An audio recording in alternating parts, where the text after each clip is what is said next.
Hi, welcome to Asia in Review at Think Tech Hawaii. I'm your host, Shang, and today my special guest is Fawn Shang, and she actually has been here once before talking about Chinese tourists. And today we're going to have a different topic, and the topic is really about her life. We call it Life of a Chinese Woman in Hawaii. And Fawn has been in Hawaii for over 20 years. She migrated from China to Hawaii in 1987 and has lived her life bridging two cultures and two histories.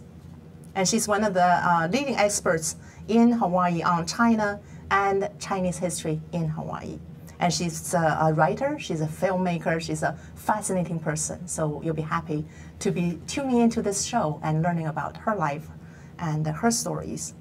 And I want to mention one of her documentary films, Finding Sandalwood Mountain, which is really about the history of Chinese in Hawaii, has been very important documentary about the Chinese culture in Hawaii. And her life experience really shed a lot of light on cultural exchange, immigration, and meaning of life. So Fawn, great to have you here. Thank you so much to have me here. And I really look forward to hearing and learning about your stories. I know it will take many hours, so we're going to have to select some of those important messages from your life to fill in this one show of 50 minutes. But maybe we can start, you can give us just a quick brief intro of your life coming to Hawaii and the things you have done. A quick one, because we're going to get into the details. Okay. My life is a miracle. And I've been here for, I just celebrated 27 years in Hawaii last week. Life in Hawaii and life in China is like a half-half. So I'm very happy to share how I feel, my personal reflection as a life journey half-century old. That is a very, very long time. So we're going to get into this. So maybe let's start from the time when you came to Hawaii in 1987. So producer, can we get photo number one? We can see Fawn years ago. That was 1986. I was a journalist, actually a photojournalist in Beijing. I was working for China News Service.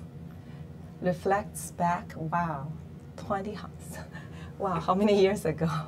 What brought you here? You know, 1980s, you know, early on the show, you talk about Chinese coming to Hawaii to visit. Some wanted to stay here. And in 1980s, that's the time Chinese started to come to the U.S. What brought you here? If you could share your story. In 1986, I think the time when I look back, I feel like my person, although it is same Fawn, but I think as a different person already. At 1986, I was very naive, and I think life is just totally different. At the time that just happens, I was a photojournalist accompanying in Hawaii, Chinese Chamber of Commerce, we have a Narcissus Crane tour to China every time. Till today, when we select the crane, crane and the princess, they get tour to China. China just opened at that time, like in 1979. So in 1986, I think it's the number 6, the trip for the Narcissus. Went to China at that time. Trip. Yes, that's right. So because the Chinese government, to them, propaganda is very important at that time. Still today, right? That's right. So at that time, the government put emphasis on it. So I was government sent a photojournalist to report on this tour, and there's a wonderful gentleman. His name is Albert Gu, is a retired dentist. So on the tour, actually, I don't speak one sentence of English. Oh, wow, amazing. Somehow, I believe it's all God's grace. And through the interpreter, and so Albert was asking whether, says, I looked just like his daughter. Oh, I found out, yeah, I'm same age as his daughter, but his favorite daughter went to mainland to study.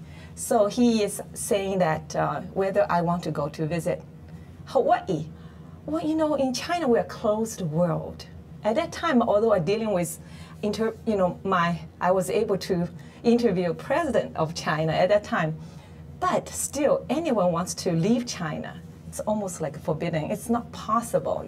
China was closed world. We never even dream about it. Mm-hmm. So I said, well, only possibility is that one, if I have a relative who resides, outside China. Second is as a student, go study in America. Oh, he said, okay, if you want to come to Hawaii to learn English, I'll be happy to sponsor you. Uh-huh. That's how I came to Hawaii. Okay, producer, let's look at photo number 2. And that's you and, sorry, I think the next one, number 3. Yeah, so that's you and the...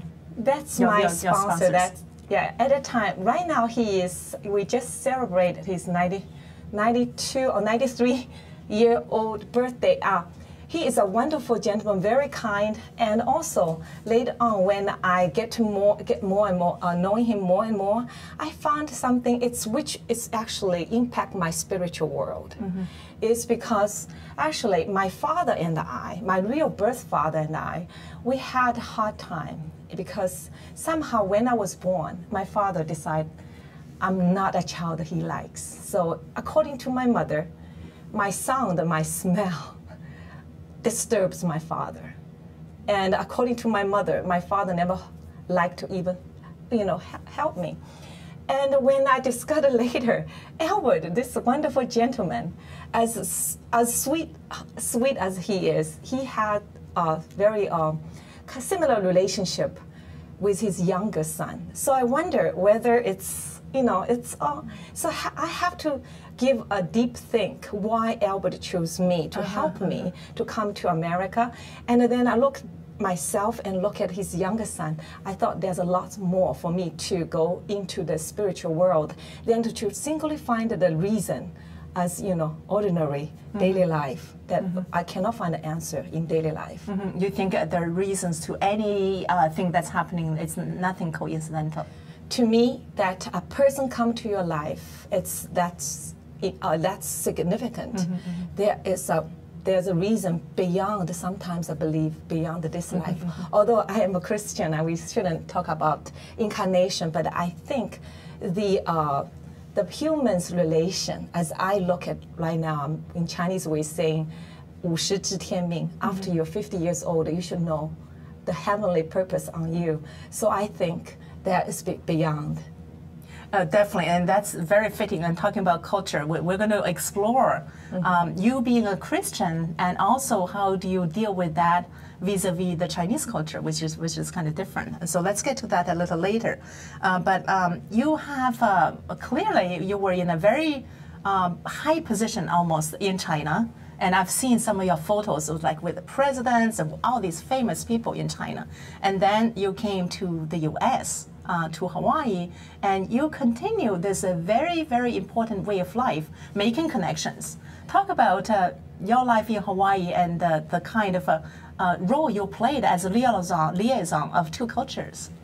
Yeah, I think, for me, when I look back, actually, although before 1987, when I was in China, actually the life I had, it's where I can say that above average, because I was given to a so-called person who joined the journey to overthrow the old government, establish new China back in 1949, the communist China. But the person who adopted me as a father, he actually started with Long March. So back in Jiangxi province. So in lots of it's people's one of the early eyes communist revolutionaries. Yeah. In lots of people's eyes that I belong to high class. Actually, tell you the truth, I'm not.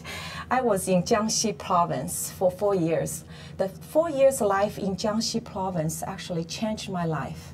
When I have to look back my journey actually in China, then I came back to Shanghai actually when I was 10 years old.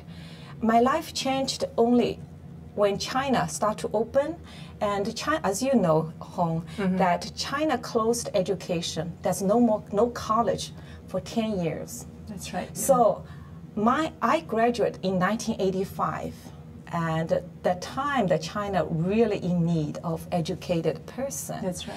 And I was able to educate in Fudan University. At that time, considered in southern part of China, this is number one. Okay, we're not competing with Beijing, Tsinghua, whatever. But the Chinese, Shanghainese, we don't want to go anywhere else. That's right. Fudan is great. So I enjoyed my life, and I was student leader. And in 1985, I chose to work anywhere I want to, basically. So I wanted to be a reporter. So that's how I went to China News Service.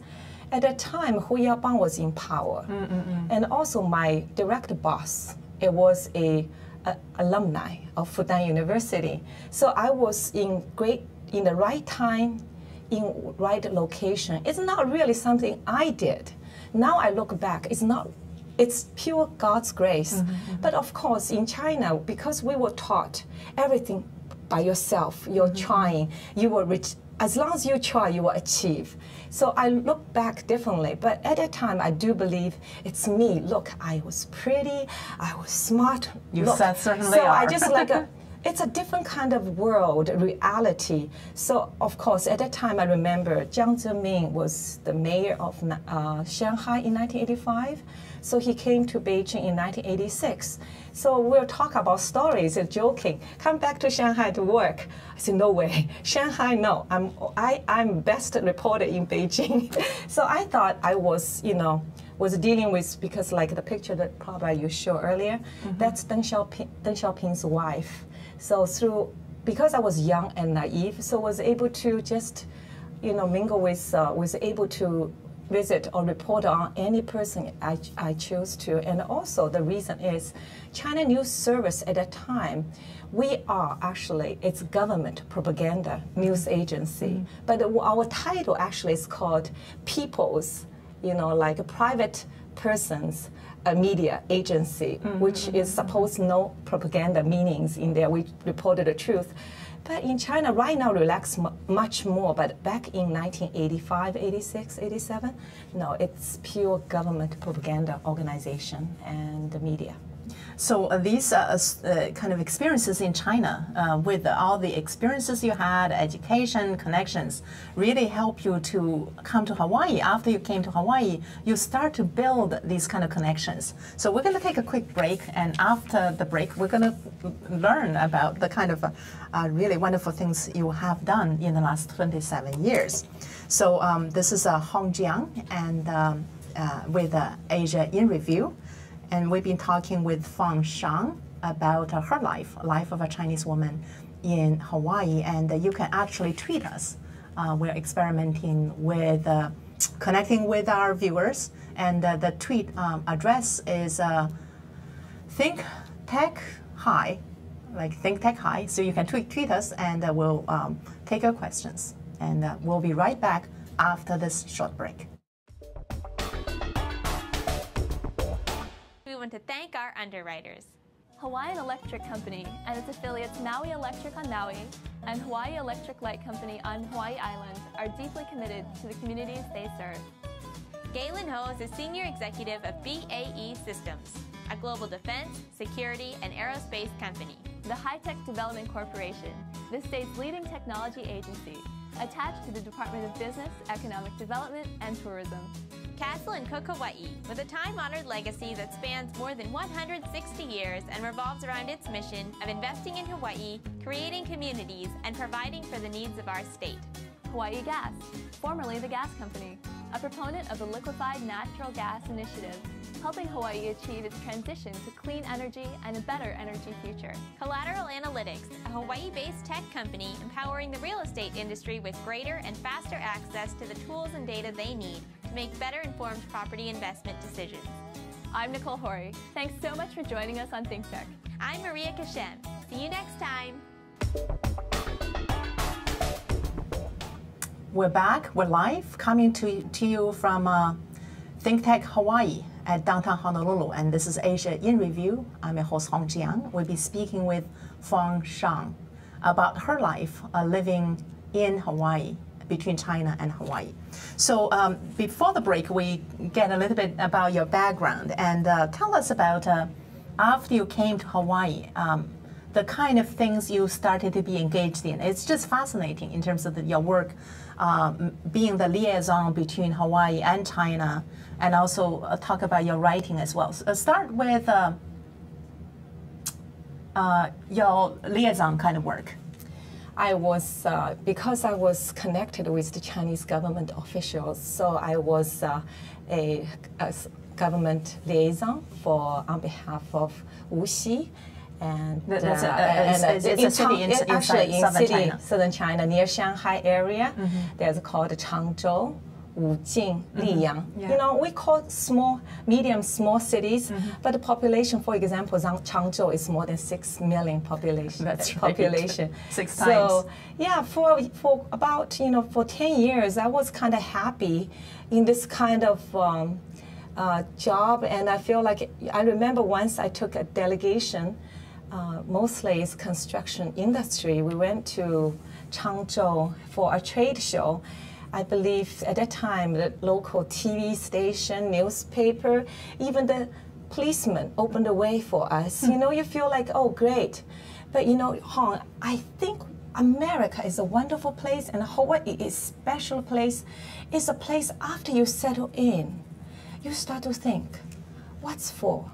I start to reflect myself after all this kind of just like you after party, after show is over. You had many prolonged parties there. Yeah, then you start to ask yourself, is this what you really want? Is this kind of life that you really want?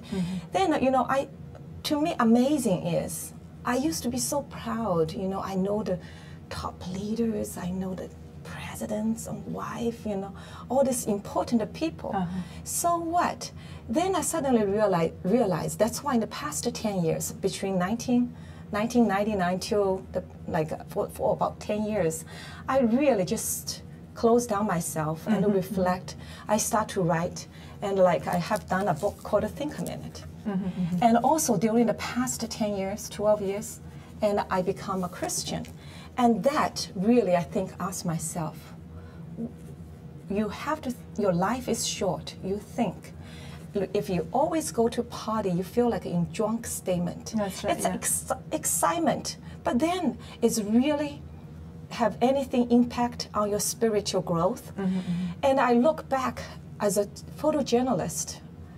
Look, if you ask any people that you take picture of all this, well, you know, famous president, who they remember? Do they remember 10 years later who you are? That's right. Yeah. You know what? Actually, people in a position, sometimes we are only a tool. We just happen to be there and for them to use. And somehow certain people will realize it. Some people will never realize it. They just enjoy it to brag about it. To me is that I just said, God put me there, let me learn, maybe for some purpose. So right now, I am a liaison again. I am Shanxi province liaison in Hawaii. So I felt like I love Hawaii, so I'm trying to bring investment dollars into Hawaii. In the past 2 years, I am responsible to bring more than 20 million Chinese cash into Hawaii. But to me is that I want to say thank you to people like Albert who changed my life, who brought me here, just like bring me from a drunk stage. Okay, the reason I'm saying that in China, I'm not saying everyone's drunk, but China and America, especially Beijing and Honolulu, it's a totally different world. And the world is not necessarily you talk about parties or material world. It's in China, the mentality and the value, and in Hawaii, the mentality and the value are totally different.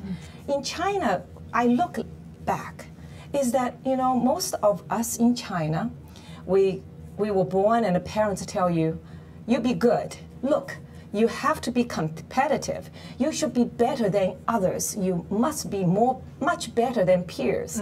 The reason is it's a competitive world. So you just go to school, and why you go to school, it's not for your well-being. It's for a competition. So someday you will go to better college. Why you go to better college? So you can make better money, and you can make more money so you can buy more things. It's really not necessary. It's the life meaning. So it's the mentality of going for a better college, listen to the parents, and just be competitive, and the party mentality that all go together in terms of searching for something external. So you seems to have then moved to searching for something that's more like I call it meaning of life. Would you say that's the case? Yes, and I think if I did not leave China, I would be in the same circle. It's like a machine is running. Once you are on the machine, you enjoy the prestige. You enjoy the bribery. The truth is, as a human being, we love money. We love power. Once people are saying flowery things to you, you will enjoy. You will drunk it. Once you're without it, you'll feel so sad. That's why lots of people in China today, once they lose their position, they die very soon. The reason is because the reality, they suddenly find themselves is get off with this so-called train. And because all these years, all they look for is material and power. Once they lost it, their life is as meaningless, and they become sick and they die much quicker. A couple comments. One is what's interesting is that the way you describe about how Chinese live is so far removed from the Chinese traditional culture, and that's a totally different topic, but I just want to bring it up because today's China, the Chinese people are so different from the traditional Chinese that we know for all of us who know about Chinese culture. So that's one comment. Another comment that's fascinating to me is that it looked like Hawaii provides you this opportunity to look at life differently. How did that come about? Well, did you just suddenly decide, I'm just going to get off this machine? No, actually, when I came over here, at China, at that time, I make only about 100 yen. Do you know how much dollar is? Equivalent to $30 US. That's right, yeah. Only enough to pay a meal here. Now, but today, my peer, back in 1986, 85 or 87, they make at least 100,000 Chinese yen, a year. Very different financial situation. Yes, and the cars paid for sometimes. Like one of my classmates, she never had to spend any of her salary, or her she has lots of we call it. It's kind of it's also called a benefit, and so, but she doesn't have free time. She has to work certain ways. But in Hawaii, we have nothing. If you look back 27 years in Hawaii, I don't see the big changes in Waikiki or in downtown or in the place that I'm familiar with, like Kaimuki or even in Honolulu area. But in Shanghai, everything's totally changed. People's salary is 100 times fold, while in Hawaii, I think we probably not even not doubled. So if you look at it in a positive way, Hawaii gave you this kind of stability, right? Yes. So to see constance. Yes, but you see, that's why I'm saying is that I came to Hawaii at that time is looking for financial freedom, to look for the material goods. Because in China, before 1979, we don't even, when we buy clothes, we have to have, rations, right? We eat eggs, we have to rations. If you know people, you're connected, you're better. Otherwise, the whole family only have 10 eggs a month, or, one bottle of oil a month, it's material world is very scarce. But when you come to Hawaii, wow, you feel people very rich at that time. I feel like I can make a better living. And I really feel like at that beginning, I said, people, you can, as long as you work, if even you have a job in McDonald's, you can live much better than a mayor of Shanghai at that time I'm talking about. But as the times goes by, I realized people in Hawaii, they really not like we were taught material words is you aim for. People here, their aim for is to be happy, to be healthy. As time goes by, when I get older and older, I feel life, it is you have, that's no wonder America says everyone has the right to to look for freedom, to look for happiness. You have to find your happiness in life, and everybody is free to do so. Now, when I just look at the simple words, to come to America, to find your happiness, but in China, the happiness in a way is, as you know, it's because somehow it's the society turns on a certain mood. That's right. If either you're on it or you are not on it. You are on it, you have to go according to its directions. Yeah, but here, the society allow you to be who you want to be. You can you don't have to go to find a job if you decide to take 1 year off. But in China, if you decide to have no job for a year, my goodness, people will think you are a loser. You are here from everybody. That's because right, your living purpose is to reach higher position, to save more money, and to show other. Your greatness in life is because it's determined by how much money you have and how high position you can reach. So we can already see that what kind of life is a healthier life for you, especially compared to what you described about China and Hawaii here. So we're going to take another break, and after that, we want to come back and explore your new adventures in terms of your writing and filmmaking and Christianity, right? Thank you. So this is HAWAIIAN at Asia in Review, and we've been speaking with Fawn Shang about her life stories, having come to live in Hawaii for 27 years. We will be right back. Aloha, I'm Nicole Hori for Think Tech. For nearly half a century, the Hawaii Foreign Trade Zone No. 9 has brought the benefits of the Foreign Trade Zone program to Hawaii businesses and entrepreneurs. DBET, the Department of Business, Economic Development, and Tourism, operates Hawaii's Foreign Trade Zone program to encourage international business and economic development. The Foreign Trade Zone's mission is to increase the amount of international trading activity in Hawaii, thereby providing employment opportunities for the residents of our island state. For more information, see ftz9.org. I'm Nicole Hori. Mahalo. We're back. We're live, coming to you from Pioneer Plaza at downtown Honolulu. This is Asia in Review at Think Tech Hawaii. I'm your host, HAWAIIAN, and we've been speaking with Fawn Shang about her life coming from China to live in Hawaii and the kind of transformation in life that she experienced. So let's get to a couple of things. I wonder whether Christianity and the belief in Christianity had what kind of role that played in the changing direction in your life? It's very significant. The reason is I always tell people that before 2001, that year I baptized as a Christian. Of course, actually, a few years before I started to feel that way too, close to Christians' faith. But before that time, I feel like I was in a dream stage. And afterwards, I feel like I am very, very much clear about the purpose of my life today. And that's why in the past 10 years, I raised 2 children. It's my biggest job. And also I did, with my ex-husband, we did 2 documentaries. And with his help, because he's a filmmaker. Let's look at show some of these documentary. So maybe you can hold Sandalwood Mountain is the reason because when I came to America, especially came to Hawaii, I didn't realize there are Chinese here. Who are they? Why they are here? That's why I started to do the research that's come with this. And another is called the Shanghai Exodus. Shanghai Exodus is, I am Shanghainese. I was born there. I love Shanghai.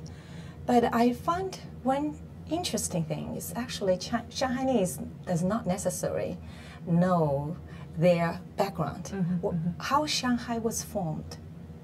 So because out of curiosity, I started to study and Shanghai, and more. Actually, I have 3 books this year will be released in search of old Shanghai. On this one, we interviewed more than 60 Shanghainese, real original Shanghainese. Those people are international citizens. That means they are not necessarily ethnic Chinese, I see. but they are probably their grandfather and great-great-grandfather. They are the ones who established Shanghai back in 1843. For 100 years, they really built up Shanghai from a place Shanghainese used to use to bury their dead. You know, believe it or not, the Bund area used to be a place for the local Shanghainese to bury their dead. And in 100 years, transformed, less than 100 years, transformed it into a most amazing city on the planet Earth. So that's why I feel very impulsed to do this documentary. And what's interesting is that both of your documentaries are about the crossing of cultures and the histories. Here you're talking about Chinese history in Hawaii and the finding Sandalwood Mountain, and this one, Shanghai Exodus. You're looking at how foreigners contributed to the founding of Shanghai, right? Yes. Early history. That's fascinating. What about some of your writing? You said this, Think a Minute, this book really helped you a lot in terms of thinking about your own life. Yes, actually the earliest book I did it's called Think a Minute 1 and Think a Minute 2. As a new Christian, very, very excited to share the gospel especially with my, people back in China. So we went to, at the time, 2000, year of 2000, in China we have, farmers or, migrant situation in China. Right now the Chinese government settled down, but back in 2000, the farmers flow into cities to find work, to build cities, but they left their children back in home. Nobody take care of them. If they do, the children cannot go to the public school in the city because in China we have ID system. Where you were born, you're supposed to stay there. Otherwise, you cannot get a government benefit. Right. It's called residency system. Yeah. So what we do is that we went to this kind of a private, so-called farmers' school with basically a licensed teacher put into an unsafe place as cheap as possible and have to teach kids educate these farmers' kids. So what we went, my ex-husband and we went to Nanjing and Beijing. We actually went to elementary schools, high schools. We even went to a private university to share we call it God's news. And also, this is for elementary school and the high school. I see. Okay. And this is for college. But this is really mostly for myself is that think a minute is really ask myself to think a minute about my own life, what I am doing every minute with my when I have a breath is because time goes by like I'm look back. I'm here 27 years. I have to ask myself within the 25 years what I have done, what the mark I have made. So I just want to be a positive impact on people, especially my children and my friends. So any person comes to my crossway and my help is sincere. I think a Christian faith helped me is to be sincere, to be very clear when you are a person, when people can reflect and not have to worry about whether you will betray people or you hurt people. Is it fair to say that prior to, in the early life, the life on the treadmill, so to speak, the party kind of life, it was more self-centered, centering on self-pleasure, excitement, but later on your life turned into helping others? Yes, because if I talk about this, you use the tread life, it is true. In China, if you want to be a director for China News Service, if I want to be the #1 in my department, but only this one position. You have to step on everybody, right? You have to step on everybody and have to show off why you are so special. Yeah. You try your best way so you can. The reason is you get the #1 position so you can hold majority resources for yourself. Basically, it's holding for position. Again, it's a very self-centered, selfish kind of way of life. But in Hawaii, look, people actually here, they don't really trade you know, the material is that hard. That's right. Here we call it shaka shaka. Here we call it aloha. People here much sincere. And also, when I look back, I really thank God because the weather here is beautiful and the air is free. And in China, I was in China last November, just November. Shanghai even have a terrible smog. You can smell the stink in the air when you breathe the air. I feel so sorry for my Shanghainese friends there. That's right, yeah. And the family. Let's show you your other two books there. You have a tourist book, a tour about touring Hawaii. It's all in Chinese, self-guided tour. I'm a fan of Hawaii, so that's why I am self-claimed Hawaii ambassador in Shanghai, in China. So I am writing this book is telling them why they have to come to Hawaii. And because Hawaii is not only, it's beautiful, it's the things, aloha spirit, behind the beauties, it's the spirit that's most attracting people. And I invite them to spend long vacation, not only 3 days. They should come back more than 5 times, of course. And also, this is the book, actually, this is like 10 years ago I wrote about, because lots of people right now sending their children to be educated in America. And so what I want to share with them is that this is my ex-husband's childhood story. Oh, I see. And so I thought this is childhood story because his father is a very wonderful person, teaches in University of Hawaii. I believe in his teaching of how to raise his son. That's why he never, you know, stop a child's imagination. And the way is very encouraging. Where Chinese parents always, if a child did something out of normal, or the parents immediately stop there. They put the child into a run, like a racing kind of a game. That the only thing for their child to be good is that to be the number one when it finish of the race. So I believe each child has God giving in different area. If maybe not number one in this field, will have number one in other field. Or maybe just be happy, right? Just be free happy and be healthy. So this is basically, I share a child story of Americans' childhood, because I do believe a childhood, how you live, how people react to you, how you react to the environment, determine when you're grown up, how you react to your peers, your colleagues, and how you contribute to your community and to your country. I really appreciate the kind of work you do, that you are basically introducing the best of American culture, the best of Hawaii to the Chinese and to help them to be better in their lives, which is just fascinating. I feel like I'm very blessed to be able to come to Hawaii at a time most people cannot dream that able to get out of China. So I just want to best to use that when God put me here, I'm not for my own personal enjoyment. I just want to share with them what I received from Hawaii, physically and mentally. And I just wanted to share. And also Christian faith teach me that we want to be a good example. So I have nothing to hide myself. I'm just a person that with lots of faults. But I want to share that my step of way, my change. And so people look at, they say, oh, what is actually the most beautiful thing in life? It's the truth, your truth to yourself and the truth to your others.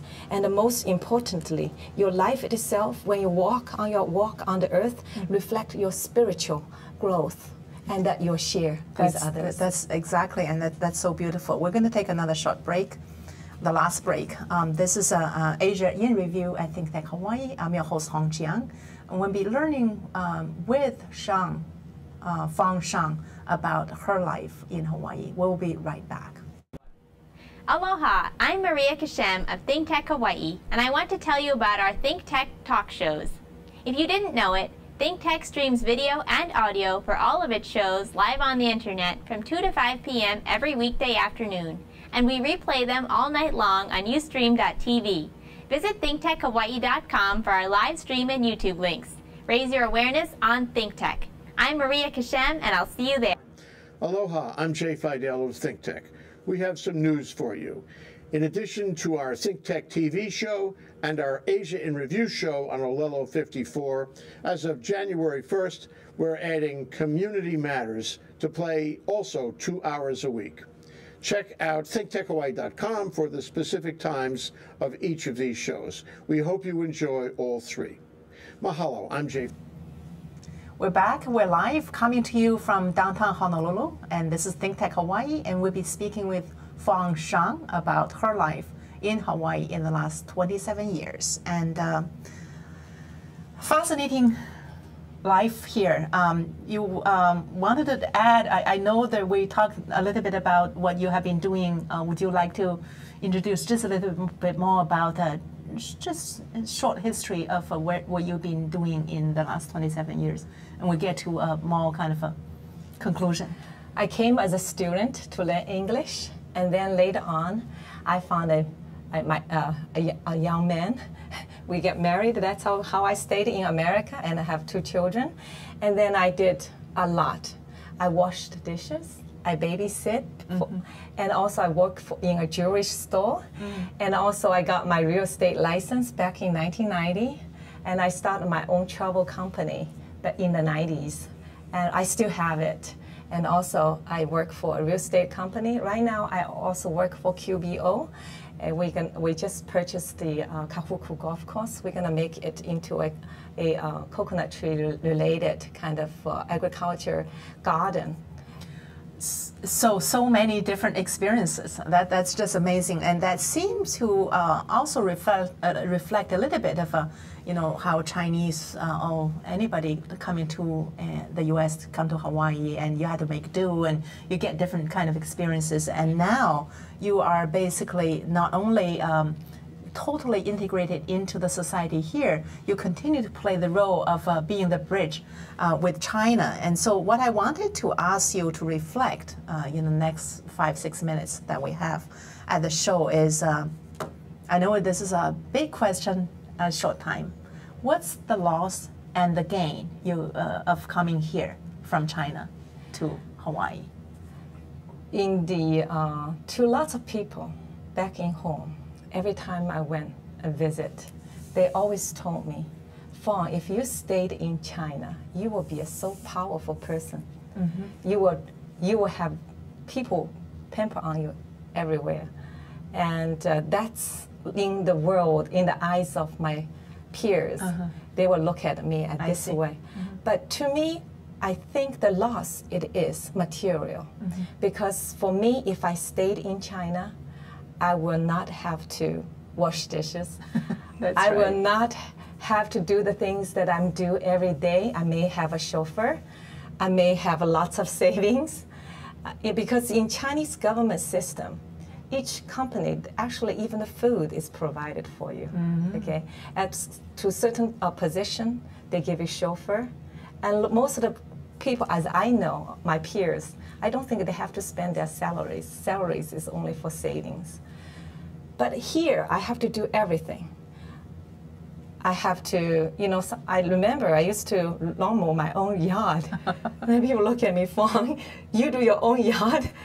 I said, yes.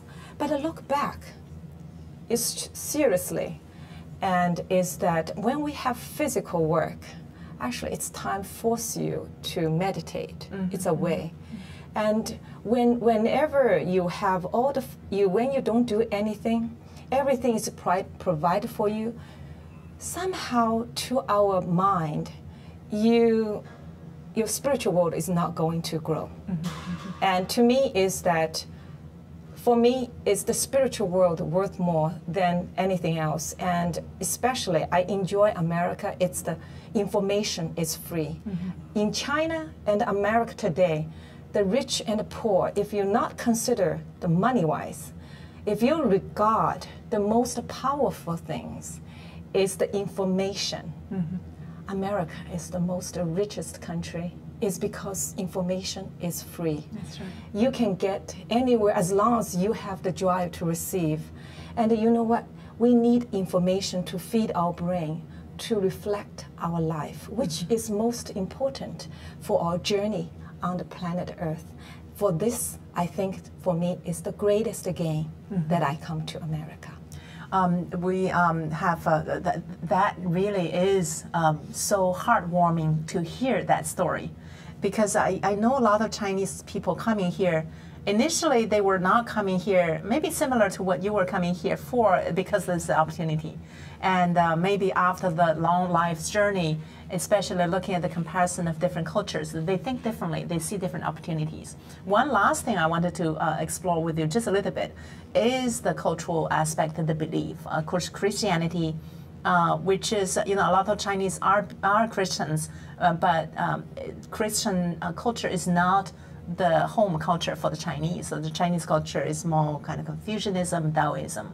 And how do you kind of navigate and combine the two different cultures? Well, Hong, religion is very hard for people to say. And to me, I believe today, we come to a time that the war between countries, the fights between people, the arguments between ethnic groups, not only for material goods, for food, actually it's the understanding of your faith, the difference between different faith. And different ideas. Different ideas. To me, is tolerance and understanding is very important. For me, I studied Buddhist when I was in UH, I took a class in Buddhist. And also I'm into Taoist when I was in China. And my families used to live in older ways, Buddhist way. And I am a baptized Christian for over 10 years. I do believe I'm not a really standard Christian. I believe the faith, as long as you walk and what you believe, all the faith they come is actually compassionate and love people and contribute to others, not take, but is a giver, and tolerate for other people. And whether you call it Allah, you call it Buddha, you call it Christ or God, I think as long as I don't believe in worship idol, but I think God is the ultimate in control and only one in the universe, and He is asking us to love each other and to be a giver and to be a helper. As long as you can do that, and that is a faith that we can truly, that I cherish, and who is my brother and sister in spirit world. I think that's a beautiful place to end this show, and thank you so much for being here with us. And we'll be speaking with Fawn Shang about her life story. Fawn is a filmmaker, a writer, and a woman of hearts and many talents. And I have really enjoyed the show today to learn about her life, and I hope you have enjoyed as much as me. And thank you again, Fawn. Thank you. And I want to thank you, the viewers, for tuning in. And I will see you next Tuesday at Asia in Review. Thank you and goodbye.